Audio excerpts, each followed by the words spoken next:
All right, today I'm joined once again by Michael Doyle. He was my co-partner, co-host, whatever you want to call it, a few times ago when we discussed Ego is the Enemy by Ryan Holiday. Today we're going to talk about values, often known as personal values. Some people call them personal principles or your most important principles. And we're going to talk about what are values, why they're important, and how to use them. And we're going to turn the tables a little bit today in that Michael is going to interview me. I have no idea what he's going to ask, where we're going to go.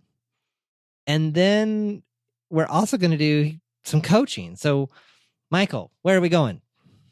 Values, I think, are something that are inside of us and they work some magic, but I'm certainly at a point in my life where really understanding what they are and how that's having an impact on the decisions I make, I want to kind of get to know that and get in touch with it a bit more. And so the first, I guess there's a few questions I've got in my mind in terms of, there's probably people out there that are like me that feel like they've got values in them, but want to find a way to get clarity on what they are and see how they can serve them, see how those values can serve them better in their lives. So maybe a good way to begin, John, is what do you think are some good reasons people should get in touch with their values? It changes everything. It changes everything in terms of how satisfied or dissatisfied we are with life. It changes, not all the time, but it can change a lot of ways that we make decisions.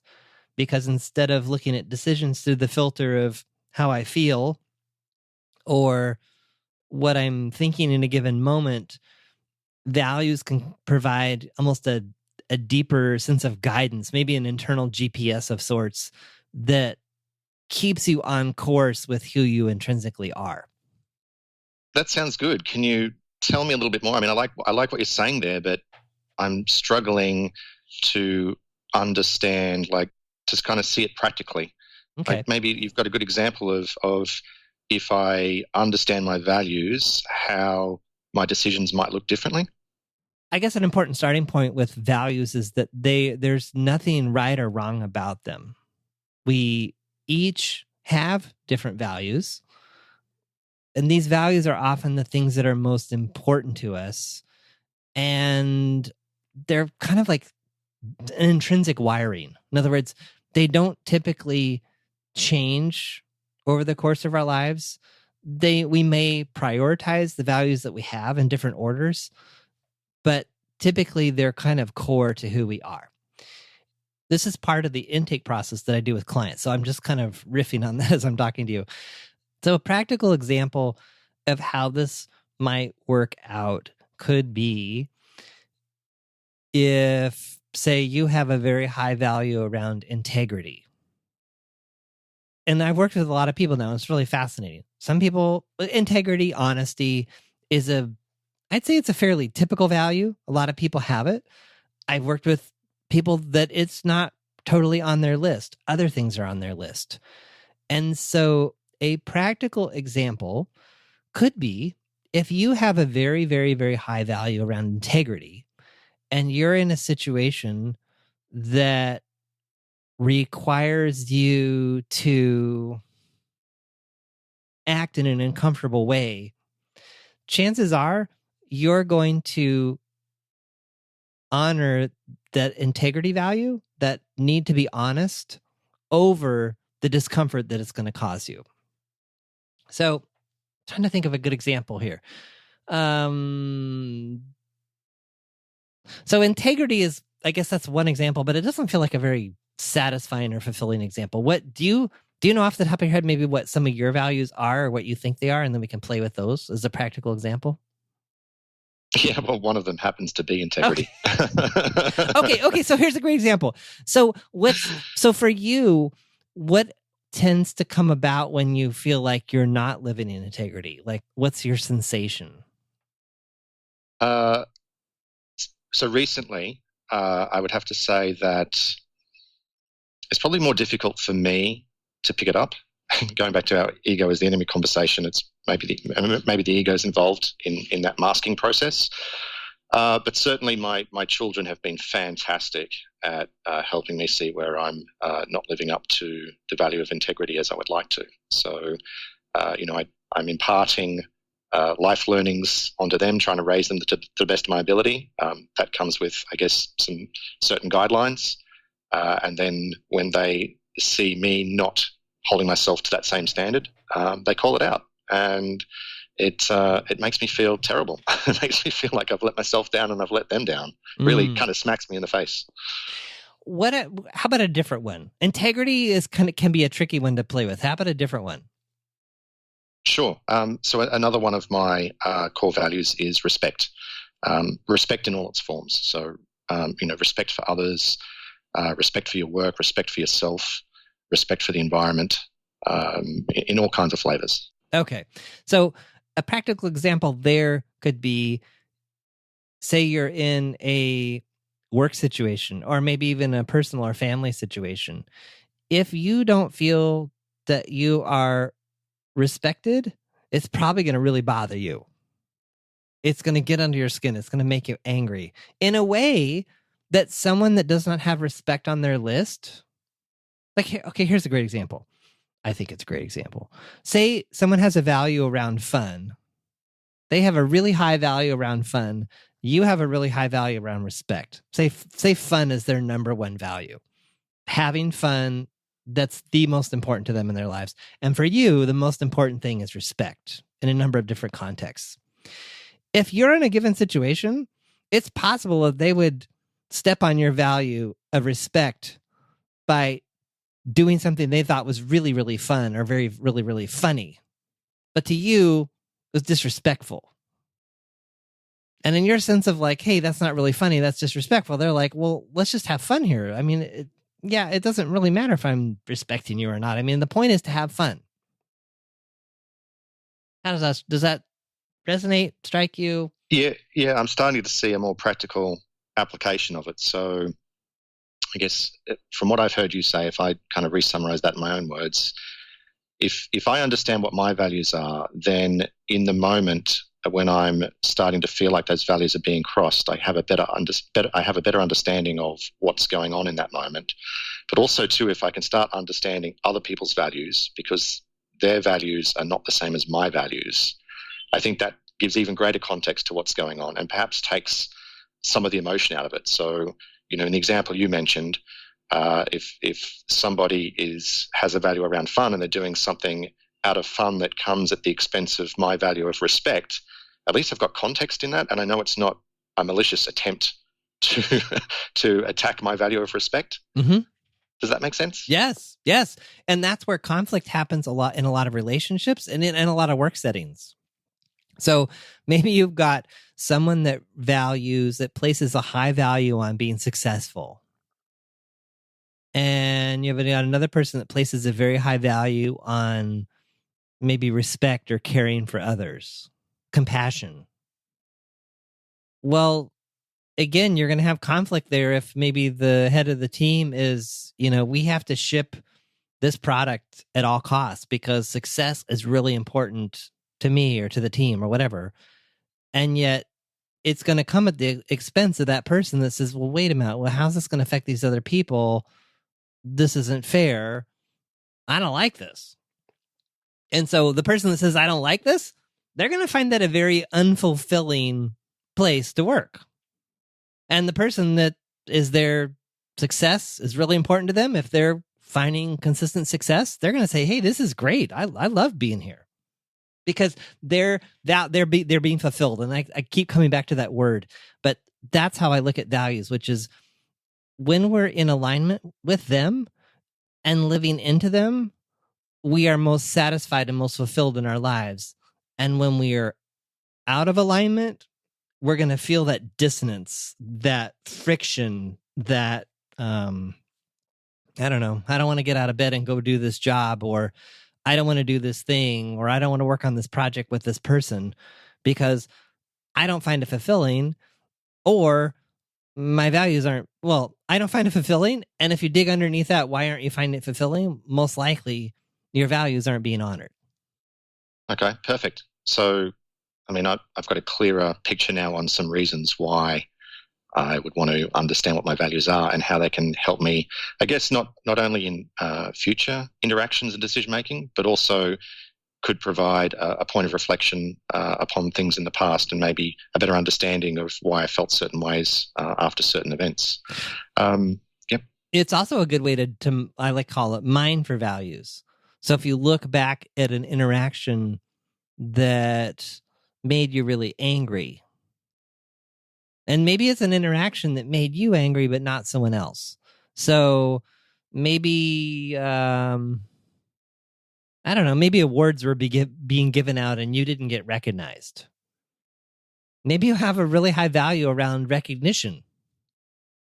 And, the person sitting next to you didn't get recognized and they worked twice as hard. And they're just like, whatever, it's not that important to me. Okay, so we're at the point where I see the benefit of going through an exercise to get in touch with my values and start to understand them better. Where do I start? Like, I want to do it, but how do I do it? So there's a couple different philosophies on this. Some people say start with a blank sheet of paper and try to think of those things that are most important to you. I think some of us intrinsically know those things, and others of us have never thought of it before. And this is some of my favorite initial work that I do with clients, where they discovered they've had these things their entire life, and suddenly it explains why certain situations totally light them up and certain situations don't, because it kind of gives a reason or a label.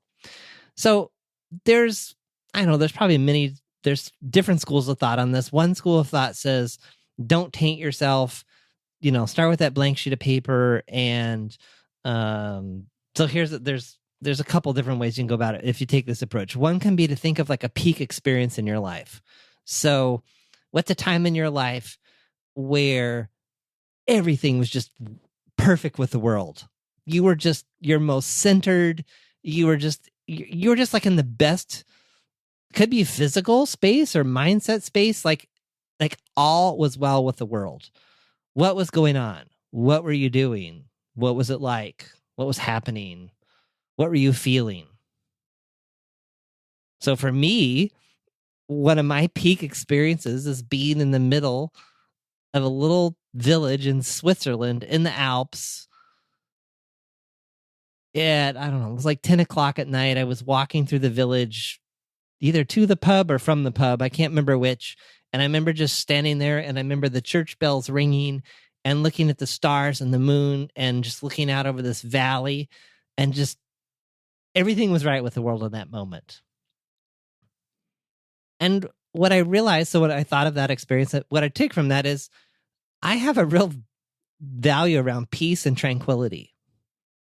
So chaotic, noisy environments over a period of time are not my thing. But peaceful, tranquil environments, totally my thing. So I have a real high value around that. So that can be one way. So thinking of a peak experience. I mentioned, what are the things that anger you? Trying to figure out what's on the opposite side of that. Things that you do consistently.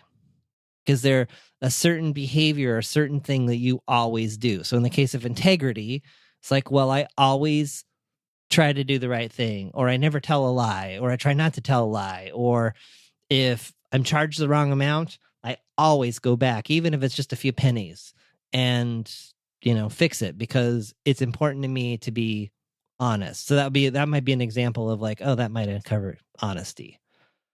How am I doing so far? Do you want more? Want to go in a different direction? What are you thinking? No, I think that's good.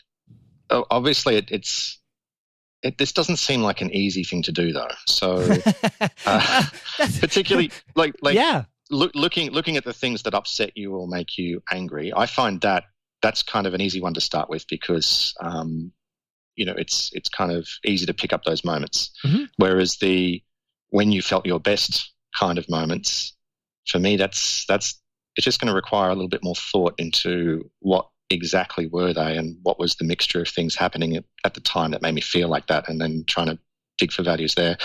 I didn't really think about simple actions over time that you just regularly do. I never thought of that one. So that's a good one to think about. Yeah. And another couple I would throw in too is think of people you really respect. So if you have some heroes, these could be people that you know, or people that you just, they're in public and you see them and you kind of make up that this person is this way. So it's like, okay, so those people that you're attracted to, what are the aspects of that person that you connect with most? So it could be, I don't know if it's someone that's really compassionate, Mother Teresa is the overused example here, but if there's something about her that just speaks to you, okay, what is it about her? Is it her compassion? Is it her beliefs? Is it like, what is it about her can inform you? So thinking of a person, so people you respect, heroes, people that you're naturally drawn to. Maybe if you're at a social engagement or at work, like, who are those people that you're typically drawn to? What do they have in common?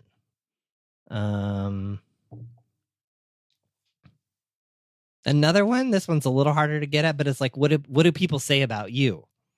So if Michael, you were to ask, people like, what do people normally say about me? That could be another way to kind of get at, what are they saying about you? And is that what do they say consistent? And what does that mean? Awesome. I think we've got a lot of good things here to start with now. So if it's okay with you, I'd like to kind of turn it over to the coaching portion, because I feel like I've got a great understanding on some reasons why I would want to do this. So that's clear to me. So I've got motivation to do it, because I know it's going to take a bit of work. And I've got some great jumping off points of different ways I can think about things to start diving in. So I feel like I've got enough of a theory. Okay, great. The one thing you mentioned, time. Yes, I can't stress that enough. So I've been playing with these. Before this conversation, I went through some materials to figure out, like, when did I first learn about values? I learned about values, I think 2009 years ago. 9 years ago, I was in a project management course of all places, and we spent half of the day talking about values. And at first I was like, what does this have to do with managing projects? And then I realized it had everything to do. The long and short of that is, I have been refining and getting in touch with these for a long time. And so while if you were to ask me, like, what are mine, they will just flow out naturally. I've done a lot of work. It can be kind of an ongoing process of filtering and trying them on and that. And so I would just add one other caveat to that as well, which is, your values are your values. There's nobody else's. So there's really, sometimes people kind of have aspirational values. They have a value because they think that they're supposed to have it. And that is not, you can't have something that's intrinsically you is not something you're supposed to have. It's what you intrinsically have. So I want to squeeze that in before we get started. As we get started, is there anything you need from me as the coach in terms of where we go, where we shouldn't go, anything you need from me to make this the most productive and safe environment? Yes, there is. I guess there's an initial guidance on how to dive into this, because I have looked at my values before, probably about 6 months ago. I started this work, and I came up with 5 that I felt were really good at the time. And then from then until now, I've kind of erased 3 of them, which has left me with 2. So this is where I need some guidance from you, whether it's better to revisit what I had and start from there, or start with some of the things you mentioned earlier, kind of like with a blank page, and see where we land. Oh, and that's where I forgot to completely answer your question. So I said there were 2 tracks. There was the start from scratch. The other path is, there are some assessments out there. I think you pointed me at one that you found. And then there's also just like a list of values and picking words from there. So since we're just here talking, I guess my suggestion would be, let's start with the 2 that you have, and then we can look for some more. How's that sound? Okay, let's do that. So what are your first 2 values? So integrity was one. Okay. And for me, that's all about making sure that my actions and words are in alignment. So I do what I say and I say what I do. And when I fail on that, I I feel bad. It really impacts me in some deeper way.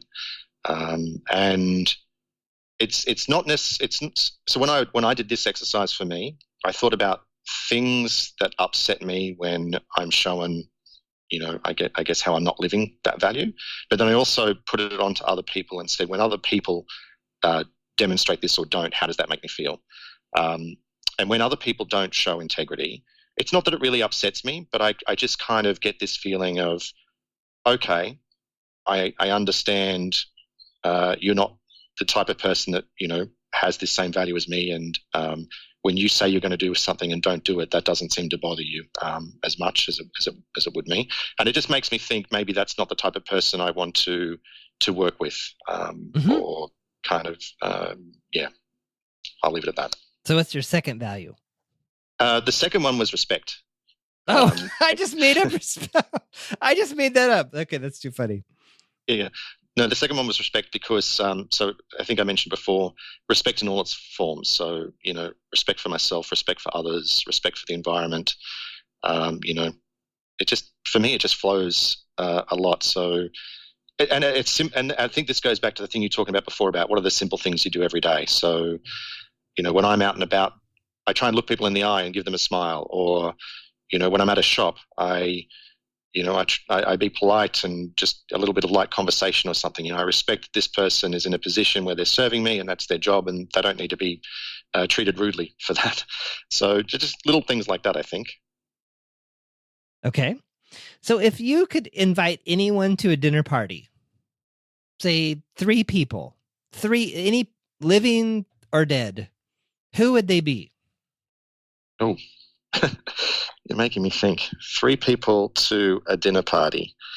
You're going to have the most interesting, amazing conversation of your life.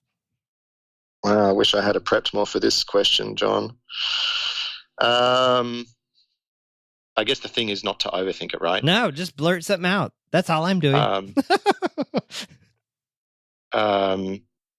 So there were three people that come to mind. There's quite a famous YouTuber, Casey Neistat. That would be one. Okay. There's another interesting character. I'm going to have to just quickly look up his last name. Marcus.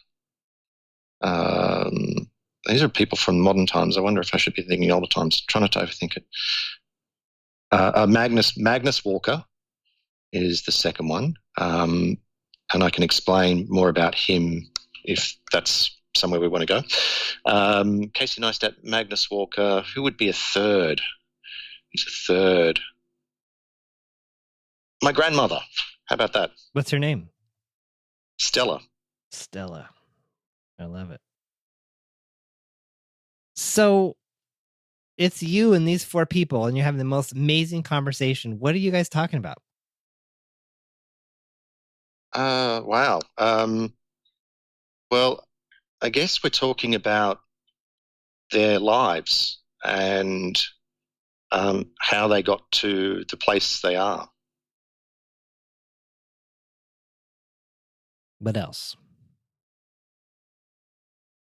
I think I'd like to understand how the conversation could go with the 4 of us. They're all very different people with very different life experiences. So I'd want the conversation not just to be about each individual, but how can that information be pulled together for some sort of, deeper understanding or insight or humor or something.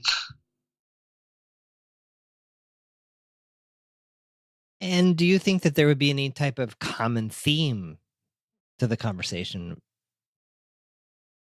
Yeah, I think hard work over time would be a theme, and acknowledgement of life having its ups and downs, and how those difficult periods in life helped develop the people into the people they are.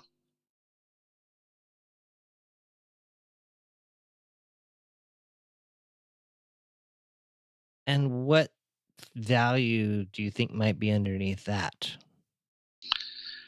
Um, something to do with something to do with work.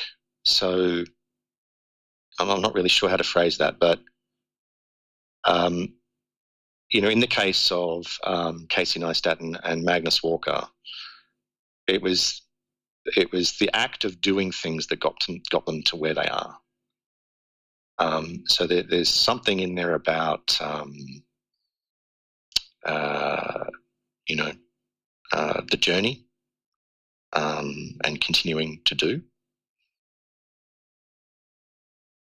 So there's like a notion of action. Yeah,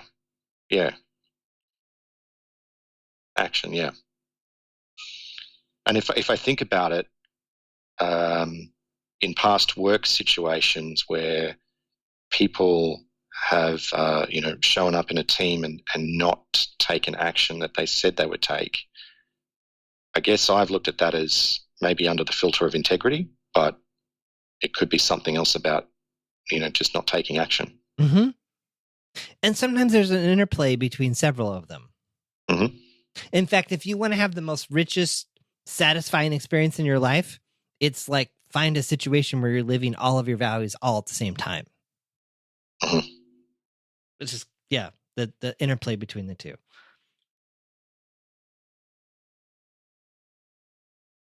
What else are you thinking?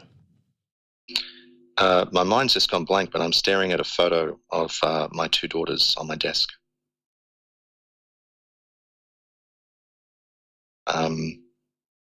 Family's tremendously important to me. Serving my family.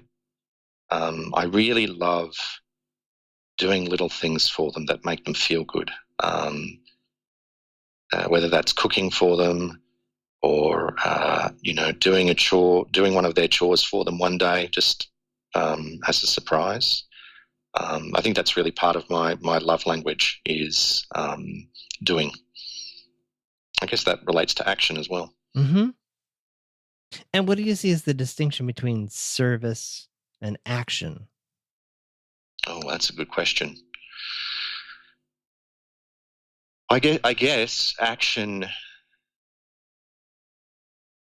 So what I want to say, unfiltered, is action is more about me doing something, and service is more about doing something for others, taking action for others. Like almost as an advocate, or I guess taking action in its raw state that I'm thinking of would be serving myself, serving my own needs, and service for me is about putting others ahead of my own needs.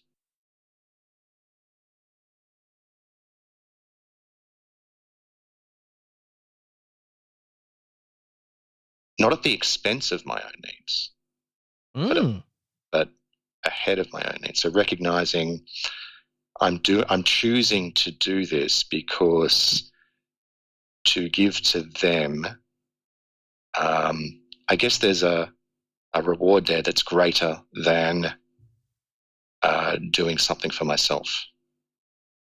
So it's not about doing something for them at the expense of something for myself so that I end up feeling like I'm missing something, but rather making a choice that says, I'm willing to forego this thing I could have for myself to allow them to have or experience this thing instead, because that's a greater thing. And I see a beautiful interplay there with your value of respect. Tell me more. Well, respect is self and others. Mm-hmm. So in the way that you described serving, you said not at the you're still respecting yourself. Mm-hmm. I can't remember how you said it exactly, but it was this notion of I'm serving, but I'm not just completely giving myself away. Yes. Which I would make up because you're respecting yourself. Right.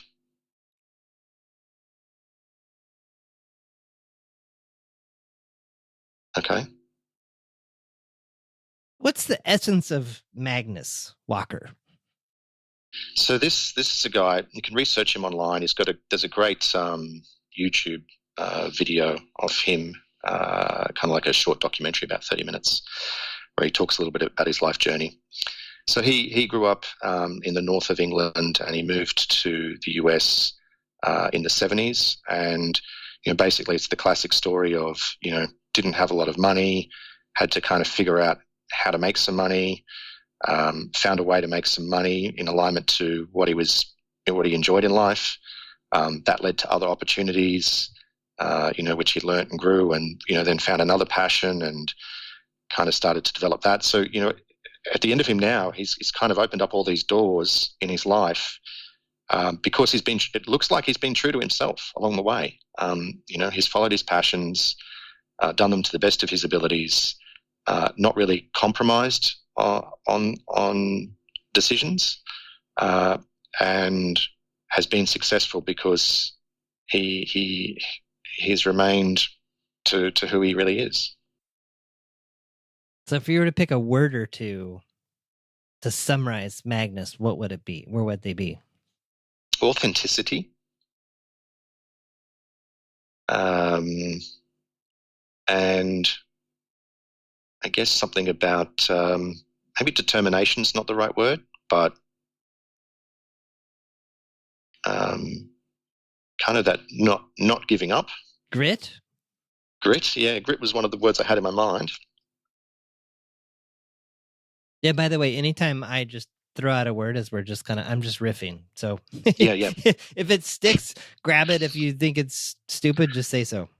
No, it was in my mind. I just didn't vocalize it. Okay. And how about Stella? What do you most respect about Stella, your grandma? Yeah, so my grandmother passed away back in the early 90s when I was about 18, 19 years old. And so I put her in the mix because I wanted to have a female perspective at the dinner table that you mentioned. B, I just thought, what the hell? I haven't seen her since the early 90s. This would be awesome to be able to have dinner with her. She lived until she was 79. She came out from England to Australia, married my grandfather, who was something like 16, 17 years older than her at the time. Interesting story about that I won't go into. But, I think she saw a lot in her life. And I think having an older person at the table can then give you, a lot of richness in what life was like some time ago compared to a modern life. And so at the conversation table, it'd be interesting to see that interplay between what's changed and what's stayed the same across, generations. And what is it that you admire most about her? She was very stoic.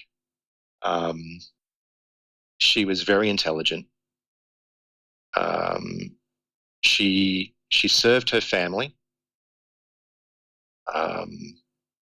She was a loving grandmother, but she wasn't openly affectionate.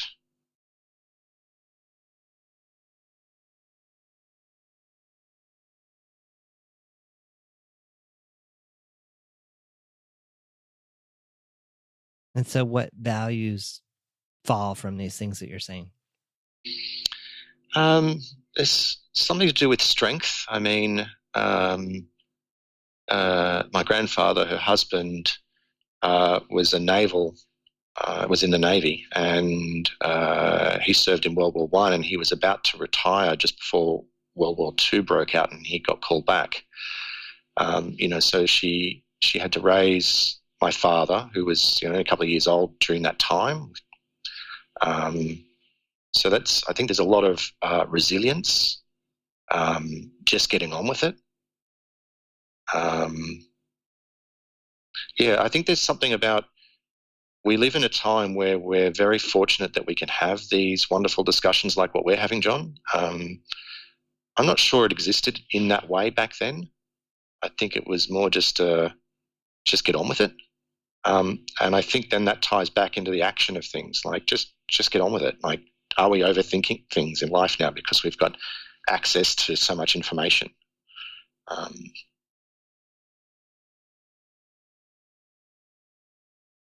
So Yeah, resilience. Sounds like that was the resilience. one that landed there. Yeah, resilience. Any other ways that your grandmother informs you? And she was intelligent, so I think that commitment to learning. She, to my knowledge, she didn't have a job. She didn't drive a car. Didn't have a license. But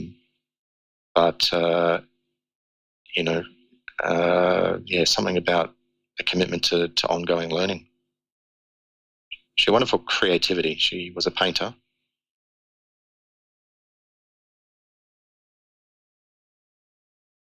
I know creativity is important in my life. It's something that runs through the family in different ways, from music to art to other things. And I feel good when I'm feeling creative. But creative for me isn't an artistic expression. It's more about things like, your podcast would be a good example of creativity for me, or other things like that.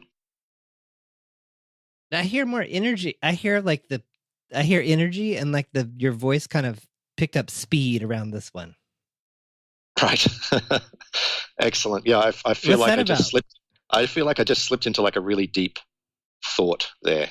Like I kind of slowed down and just really sat with it.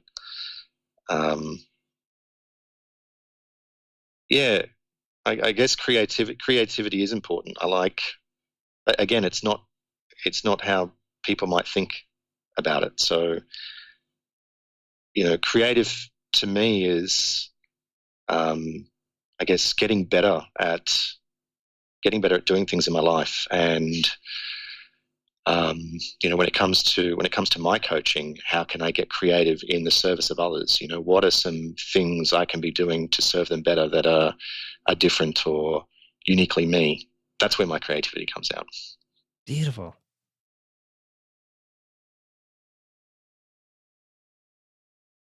And I believe Casey Neistat is pretty creative. Oh yeah, yeah. So again, I admire him because, particularly a few years ago, when he just set out to, he just set a challenge for himself where he was going to create a daily video and just do it every day, and he did, and from that, he learned, he developed.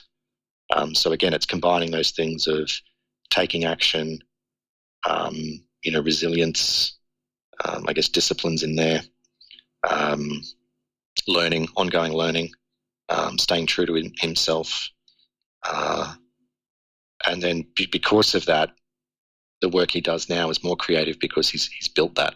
So I'm really finding myself more in tune now with people that are playing the long game.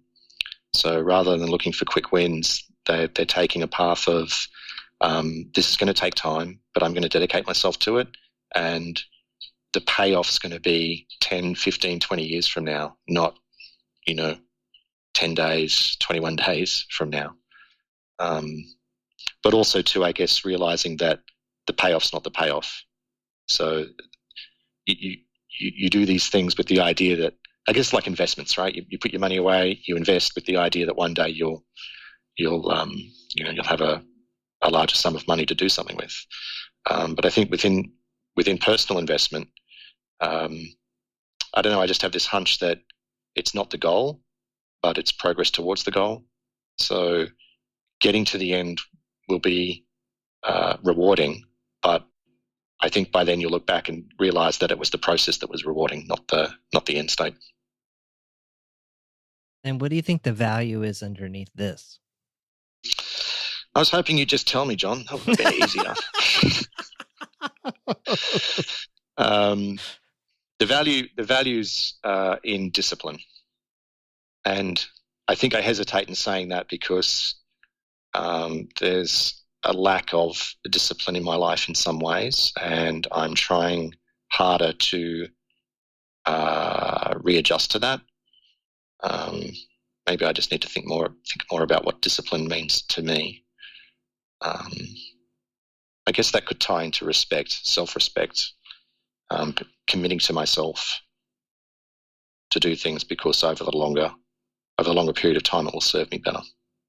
Well, and then integrity pops up there too, which is, am I being, and this, I see this over and over again, especially with myself and with others, which is that notion of, if I make a commitment to Michael that I'm going to talk to him at 4 p.m. my time, I am going to be there.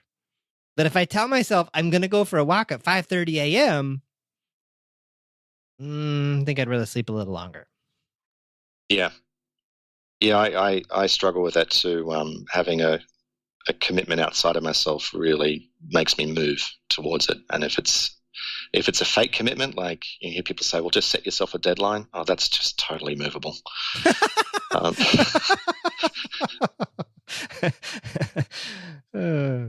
But what I have started doing, so I think I might have mentioned this in our Ego is the Enemy podcast, but my daughters practice piano every day and I can see the improvement they're making because they're making the time to do it. So I've started carving out some time in the morning for myself for things that I've said that I want to get better at but have not done anything to get better at. And I've just started off with like 10 minutes for each thing. So I get up in the morning, I do 10 minutes of yoga, I do 10 minutes of French practice, and I do 10 minutes of guitar practice. And my commitment is it doesn't have to be good practice. It can be just kind of like not a lazy effort, but like it doesn't have to be perfect practice. It just has to be 10 minutes practice in the initial stages, just until I've established the routine. And then once I've established the routine, the idea is that right now I'll put a bit more effort in, or let's make it 15 minutes per thing rather than 10 minutes per thing. So I'm in the second week of that, and so far it's holding up well. And what I've also learned is by instilling that discipline just with those things in the morning, first thing when I've got time. So I'm actually getting up earlier to do it. That's why I've created the time. I'm just noticing it's starting to spill into other areas of my life where all of a sudden I've become a little bit more disciplined about tidying up or something else without even thinking. Well, I almost hear joy. I don't know. When you originally said discipline, I wasn't hearing the resonance. I wasn't hearing the I just love discipline. Like that just gets me fired up when I'm disciplined. But I hear this joy or this sense of satisfaction when you talk about, hey, I did yoga for 15 minutes and then I practiced, did this for there was this lightness, this almost excitement that yeah, I did these things for these periods of time. What do you can call this whatever you want. I guess I'm just wondering, is that discipline or is that something else?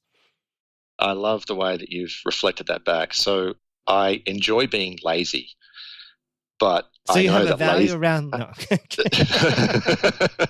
Well, actually, I'm joking. I was joking, but I'm catching myself. No, you could very much have. I mean, heck, some developers do. The software way is, the laziest approach. What's the quickest way I can get this done? Or I don't want to do work, so I'll write code that does it. So we're not ruling anything out here. No, true. And I think there is something in that. If I look at my approach to study over the years, it has been... So my wife's done study, I've done study. Here's the big difference between us. My wife looks at it as an opportunity for as much learning as possible, and she strives to do all the work that she can to get the most learning out of it, and thus she achieves very high grades. I look at study and think, how do I get to the end of this the easiest way possible? How do I navigate this minefield of stuff I just don't want to do in a way where I'll pass and I'll kind of be through it with, the knowledge that I needed, no more, no less. See, I hear efficiency there. Yeah. So that's kind of an undercurrent on how I do look at things. Is I don't want to do this. Right. Well, what's going to be the easiest way to get through this? Do I need to break it down into something smaller? Do I need to schedule it at a certain time? How am I going to make this so easy that I just end up doing it? And so that I think that plays into the discipline side. Is I want to get better at these things. It's not going to happen unless I put the effort in, but how can I design it so it doesn't feel like I'm putting any effort in at all? And so shortening the time is one way of doing it, but also trying to understand as I do them, what is it that I'm getting out of it? So if I look at French practice, like if I just say the word French practice, my whole body just wants to go, oh.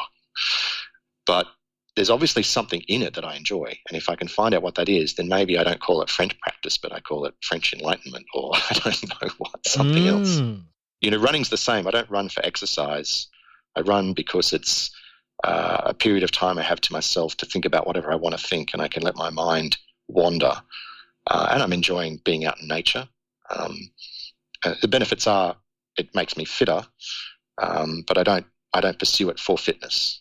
But it took me a long time to figure that out because I hated running up until I figured that out a couple of years ago. So there's a couple others I hear possibly: nature and solitude.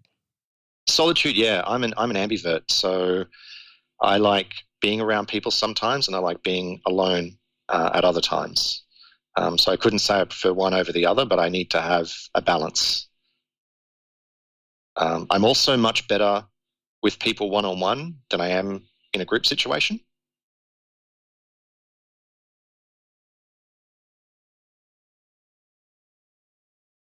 I just paused there because I was like, wow, I knew that, but I just said it out loud. So what's new?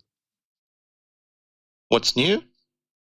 What do you mean by what's new? I mean, what's new? You said, oh, I just said this out loud. So I was like, well, what's new here now then? I don't know. Like I've always known it, but to say it out loud made me kind of own it. Like, yeah, you've always known that. Why don't you just own that? Recognize that. I think it's because when I'm in one-on-one situations, I can invest myself fully in the other person. And when I'm in a group situation, I feel like I'm more fragmented. So what value do you think is operating there? I don't know. So I think that one shows up in particular when I'm at a party or a gathering or something, and I'm speaking to one individual, on a deeper level, and then other people turn up to join in the conversation, and then it's kind of hard to break out of that mode into a group mode. If I'm just having a lighthearted group chat with people, that's fine. So I think that's, is it depth? Is it the idea of that there's a depth to the conversation? Yeah. I think I never thought of it like that, but picking up on the three people I would invite to dinner as we started this conversation, I think in there I talked a lot about wanting the conversation to be deeper. Mm-hmm. So not just tell me about your life story and what happened, but then kind of picking up things of that and discussing them and, compare and contrast and getting to a deeper level. Well, what I would make up too is that, you kind of wanted them all relating to each other, and they wouldn't be really relating to each other if they weren't going deep. Yeah. Yeah. So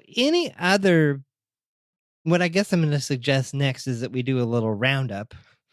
Okay. Of all the things I've been just kind of scribbling as we've been talking. I don't know if you have.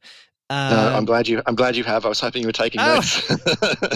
Well, usually I make the client take their own notes, but I'll be glad to send you a picture of my scribblings. I'll be glad to receive it. All right.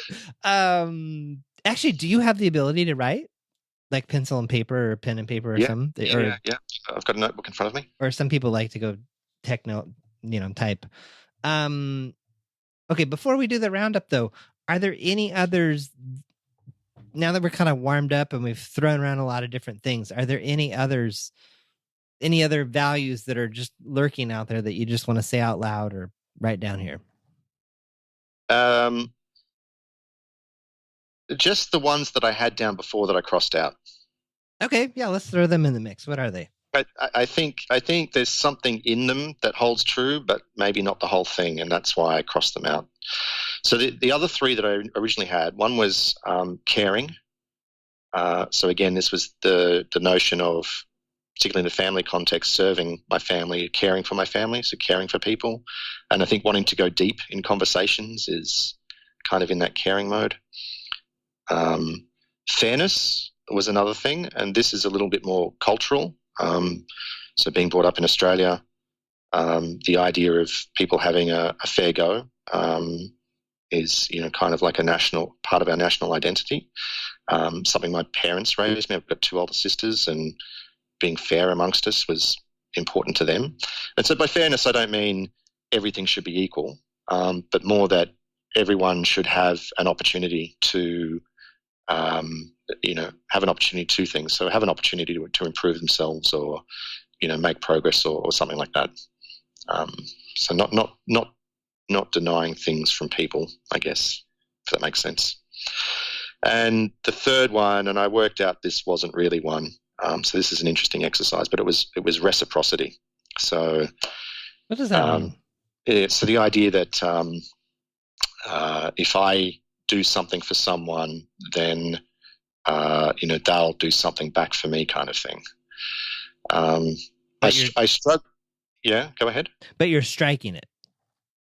Yeah, completely. Okay. It was what my sister would call a red herring. Something that you think is a thing, and then you spend a lot of time investing in it, and then you realize this is not a thing. It's a fake. Yeah. Okay. Yeah. So reciprocity was not a thing, because I realized that, just as values are different to different people, the way they express themselves is different too. So I might give in a certain way to people, and they won't give in that way back to me, because that's not part of who they are. So if going back to I briefly mentioned about love language before, how people express love differently.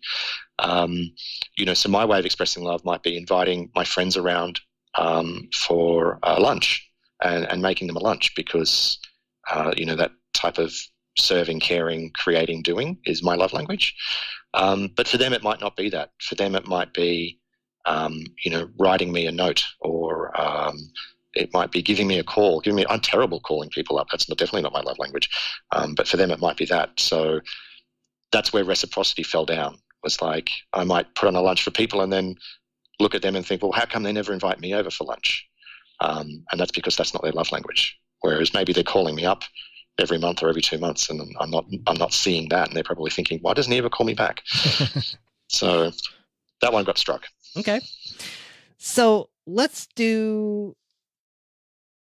Well, we could dig for more, or we could do a roundup. What are you feeling? Which way are you leaning? I'm feeling like a roundup. I think we've round them up. We've got some good content. Okay. We need to round these up, and I need to.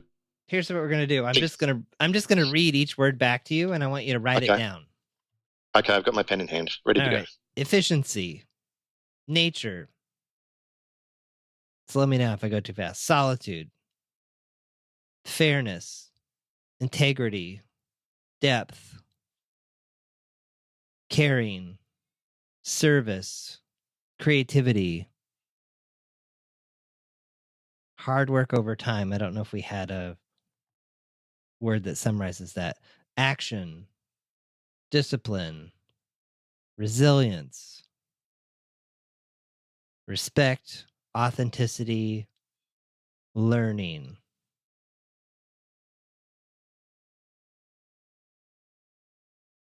And I tend to just write things in kind of mind map, so I'm just got circles and words all over the page, and I think I read them all back to you. Okay. Perfect. If you were to look at that list, go ahead. Yeah, just one observation. That's a lot more than I would have come up with doing an exercise on my own. Cool. Yeah, and another question I was going to throw out that you can take as homework or whatever, if other people want this, is another good question here is, what am I obsessing about? So if you're trying to create the I was talking to someone the other day, and they were wanting better systems for their business. and they were just obsessing about like, there's got to be a perfect way to do this. And so I intruded a little bit and said, well, do you have a value around precision? Like, yes. So sometimes it's that thing, like our mind just constantly is going back to it. Could be something in the present, like, over a few days. It's like, I just can't stop thinking about it. What is the deal here? It's either that thing specifically, or again, it can be that opposite of like, oh, this is just really under my skin because I'm not honoring it. So I'll throw that out there too. So for our list, though, if you were to circle the 5 most important ones, what do you think they are? I have to do that now, do I? If you can. Well, I mean, definitely the ones that I had around, so integrity and respect. Okay. I really like those and want to keep those. Just go with your gut. Just pick them now. I'm going to do just one. Go with my gut. We'll do one more thing around these, and then after we're done, you can throw the piece of paper away or change your mind. It doesn't matter. Creativity, discipline, and I think authenticity really probably goes under integrity. So action. Yeah, action's been on my mind a lot lately.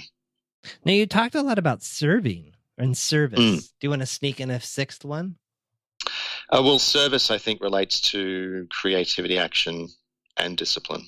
Oh, okay. So rather than like an underlying value, it's more of a front of mind focus point. Okay. So we've got the key ones are integrity, respect, creativity, discipline, and action. Is that right? Integrity, respect, creativity, discipline, action. That's correct. All right. So you want to do one more exercise around these? Sure. All right. So on a scale of 1 to 10, where 10 is absolutely honoring and 1 is not at all, what score would you give integrity in your life right now? Now, rightly or wrongly, I'm going to think I'm pretty high on integrity. I want to say like 8. I've rarely talked to anyone that said that had integrity as a, in fact, no, never. I've never talked to anyone that was like, yeah, 1. I'm at a 1 right now. Now, I will say though, and I'm kind of like slipping in and out of coaching and teaching here. It could be though that maybe there's something going on in your life right now, and you're just like, yeah, wow, I am not living in integrity at all. When I woke up this morning, I thought I was, but after this conversation, I'm realizing, wow, I really need to clean up the situation with this person or whatever. Okay, so integrity, we're at an 8. We're at an 8. How about respect? Respect, yeah, I think that's high up there too. I'll say an 8 as well for respect. How about creativity? Creativity. Now, I know the latent creativity's there. How creative are you how well are you honoring this on an ongoing basis in your life presently? Oh, I could be honoring it better. So that makes me think. I want to say 5. Okay. And again, there's no judgment around any of these numbers. It's just that's just what it is. Yep. And yep. we're just checking in. Discipline. Scale of 1 to 10.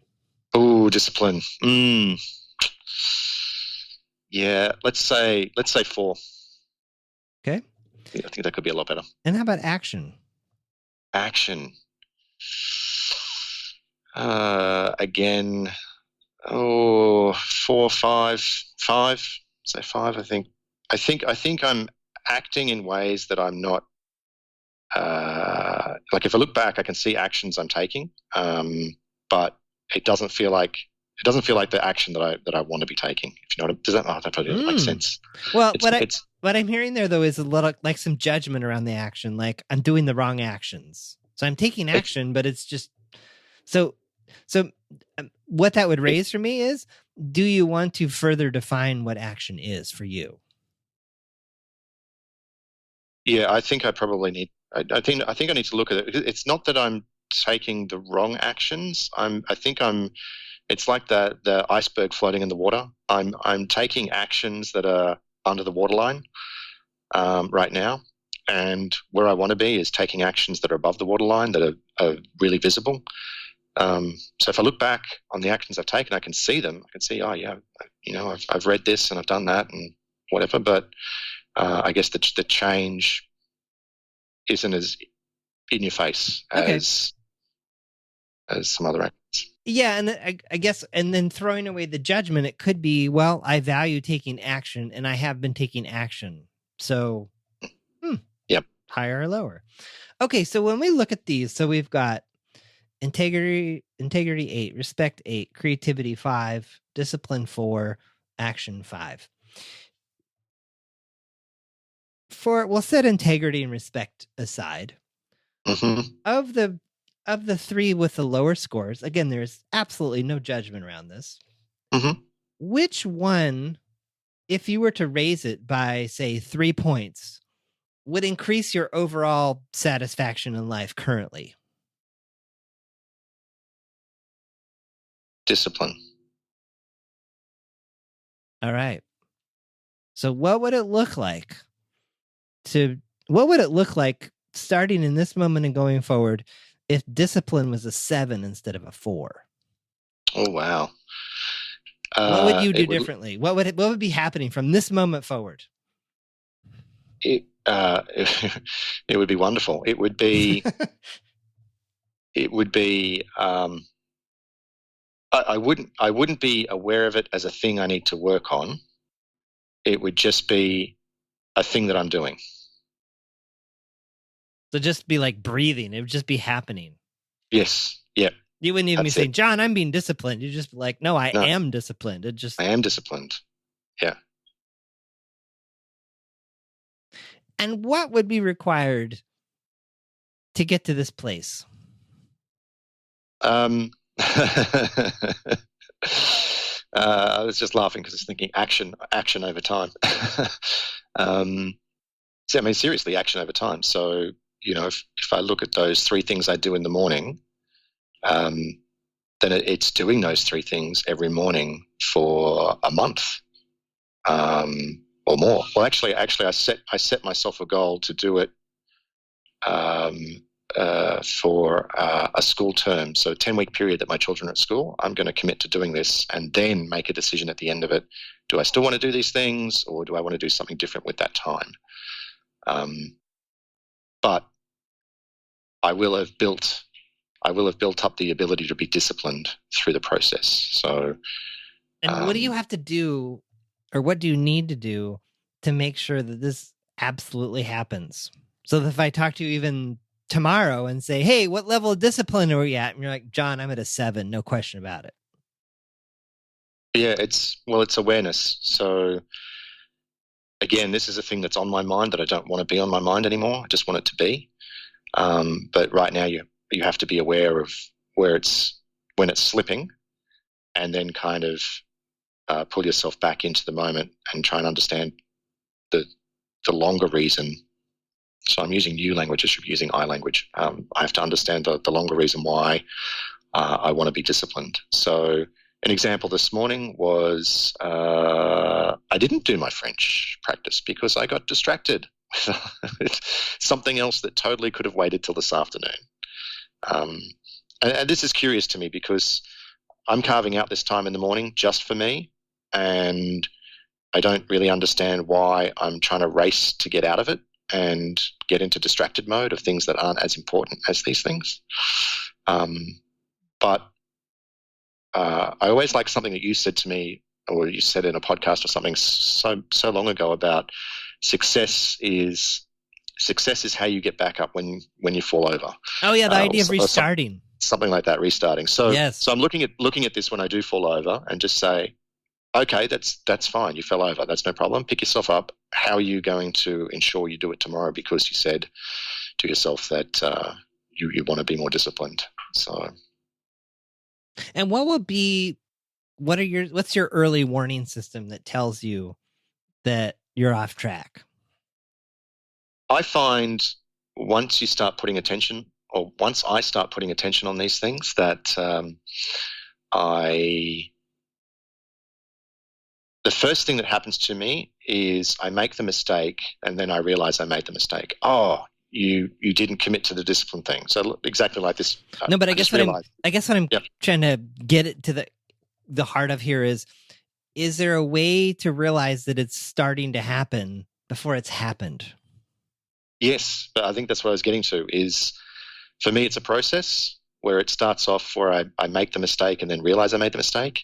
And then because I'm aware of that, usually the next time I catch myself potentially in the act of making the mistake. And then the next time I catch myself before the mistake happened, but at the thought process, like, oh, I'm going to choose to get distracted. Wait a minute. Warning, warning. Don't do this. And so I find it's a process that it kind of works its way back into before the mistake happens, then you're just doing the thing, and then you don't really have to think about it anymore. I don't have to think about it anymore. It becomes automatic. Does that make sense? Yeah, I kind of don't feel like you answered my question, but that's okay. Hit me with it again. I guess. So what I'm hearing is, what I'm let me come at it a different way. It's like the engine check light on your car. Yep. You know, it comes on before hopefully the engine is completely seized or gone up in smoke. And it tells you, hey, there's a problem. You better go deal with it before the problem has happened. So I guess what I'm hearing you describe is, well, I'll know after it's happened and then I'll respond to it. And I'm just challenging that to say, is there a faster way to not have to run through all those cycles that for you is a sense of like, oh, I'm just making this up now. Oh, I'm procrastinating. Oh, when I procrastinate, that usually means I'm avoiding this other thing, or I always turn to this thing, or I do this habit, or I have this thing that I do when I'm killing time. And when that happens, then I know for sure that French isn't going to happen. So that's where I was going. Yeah, I see your point, but if it doesn't fit for you, that's okay. No, I've just found in my experience, it's growing the awareness, because I'm trying to change a habit. So I'm trying to fight against an existing way of being. I shouldn't use that language. I should say I'm trying to replace a way of being with a different way of being. Or you could say I am replacing. I am replacing. Yes, I am replacing. How does that feel? I like it. Yeah, I like that language. I am replacing a different way of being. I loved your catch earlier on I versus you. That was good. Yeah. That was good. Gotta change that language. Language is important. Yeah. So as we wrap up this thing around values, what's new? What's different than when we started? I didn't realize there were so many words there. Again, I think I mentioned if I had just gone through this exercise by myself, I wouldn't have gotten to that point. So I'm thankful for that. Thank you, John. And I think some of these words can be kind of collapsed into groups. So you said you did a mind map. I think I need to go away and do my own mind map with the words that I have and kind of look at them and see what's the key word in each of the bubbles, and starting to understand the interplay between them. So I think when I've looked at values before, I've looked at them in isolation, but I think understanding the interplay between values and how. So I'm very sure and quite, I rate myself highly on integrity and respect. So how can I now use those strengths to bolster the other values that I'm looking to develop more? So when it comes to discipline, how can I use integrity to talk to myself and say, hey, you said you wanted to be better at this. You're not. You're not only failing at discipline, you're failing at integrity as well. Yeah. No, and I think, it's the multiplier. I think you'll see the most exciting stuff happens, like I was saying, when you put them together and like you're doing, if you can put them together to bolster another one, you get more power out of it too. Yep. Now, one challenge I might throw out there too, that I encourage for values that we rate really highly, is to take stock over the next days, weeks, months, and say, is that high rating warranted? In other words, am I rating myself higher than I should be? Mm-hmm. Just something to keep in mind. And on that note, another parting suggestion would be to either get creative, so you could use some creativity and do something creative with these words. I don't know, finger paint them or do something, form each word out of clay or no, I don't know. The simplest way would be to just put them on write them out or print them out on a piece of paper and stick them to the wall and just sit with them and be with them over a period of time. Mm-hmm.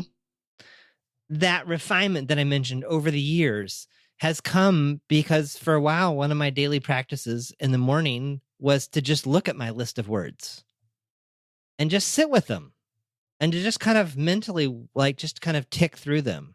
So another one of my values is mastery. And then I mentioned tranquility.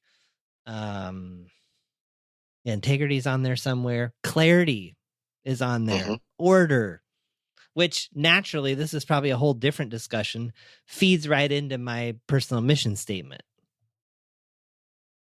Bringing order to chaos and clarity to confusion, so that owners can live their truth and thrive.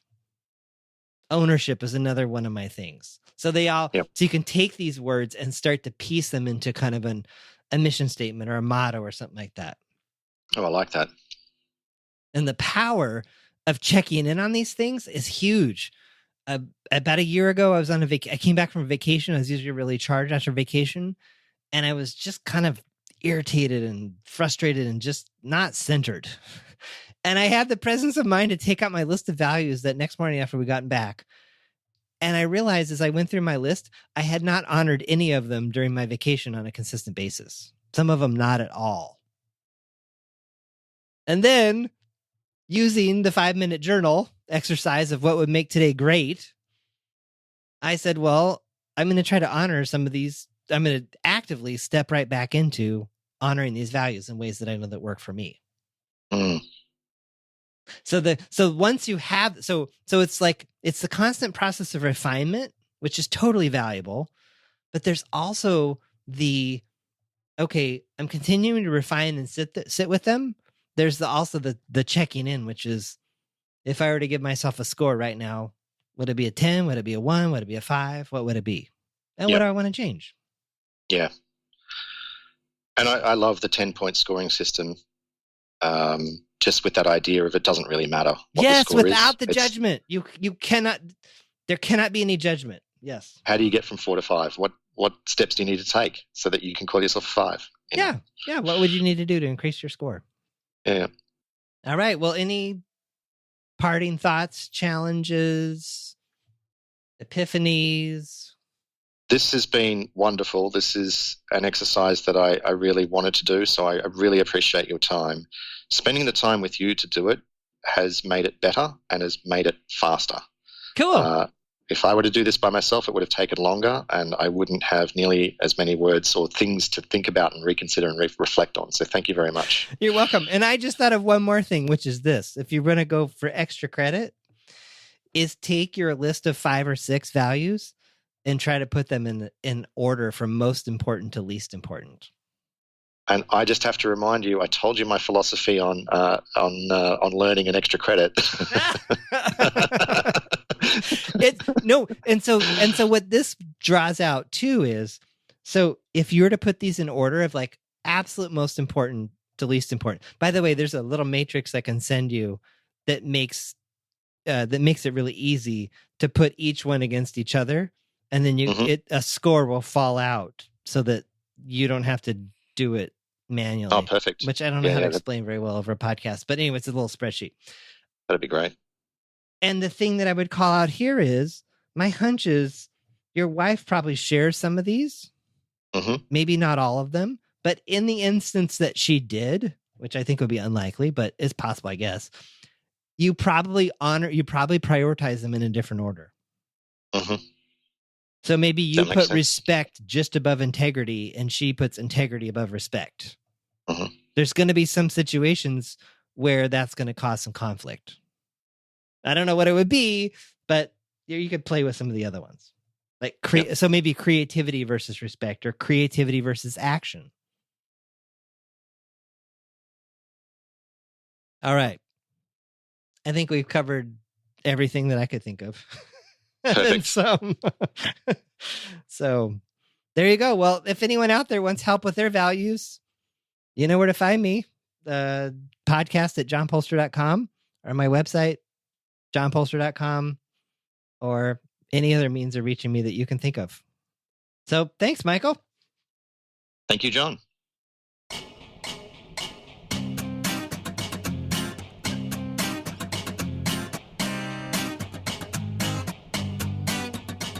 Thanks for listening to The John Polster Show.